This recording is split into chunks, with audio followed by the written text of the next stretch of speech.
Tahukah Anda, dalam layanan permohonan pengembalian batas, dapat dipastikan terdapat permasalahan pertanahan, mulai dari masalah mengenai letak batas bidang tanah, sampai pada kepemilikan tanah. Tahukah Anda, layanan pengembalian batas terhadap sertifikat tanah yang terbit pada tahun-tahun lama, sering tidak dapat diterima, atau dilayani oleh kantor pertanahan setempat. Hal ini disebabkan karena warka spasial berupa gambar ukur tidak tersedia secara lengkap pada kantor pertanahan. Jika gambar ukur tersedia, namun data teknis pendukung berupa titik ikat maupun titik dasar teknik tidak tersedia, maka layanan pengembalian batas tidak dapat diterima. Hal ini diatur dalam Surat Edaran Dirjen Infrastruktur Keagrariaan Nomor 24-01-01.02/I-2020 tentang petunjuk mekanisme dalam rangka pengembalian batas bidang tanah.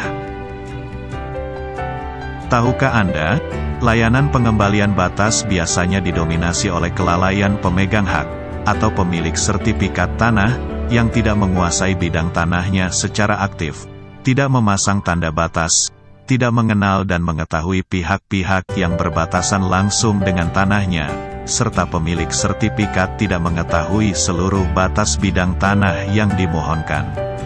Sehingga layanan pengembalian batas berubah menjadi layanan sertifikat mencari tanah.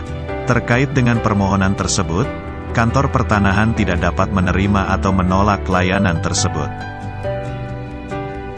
Tahukah Anda, setiap pemegang hak atas tanah atau pemilik sertifikat tanah memiliki kewajiban-kewajiban yang harus dipenuhi, yaitu memasang dan memelihara tanda batas, mengusahakan tanah secara aktif dan dilarang menelantarkan tanah.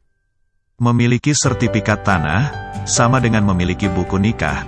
Pemilik sertifikat wajib menjaga, memelihara dan mengerjakan tanah secara aktif.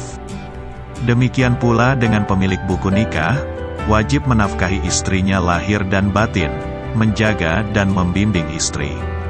Sertifikat dan buku nikah bukan sekedar untuk disimpan di lemari, sebagai entitas hak saja, tetapi ada batasan-batasan dan tanggung jawab di dalamnya yang harus dipenuhi.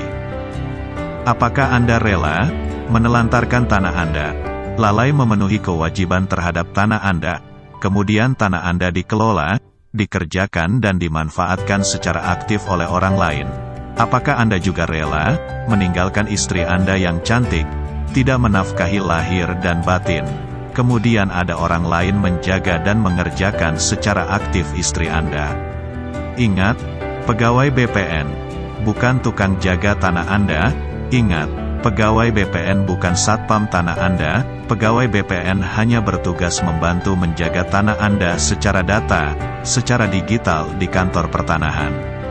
Untuk menjaga tanah secara fisik, adalah tanggung jawab bagi pemilik sertifikat tanah. Terima kasih.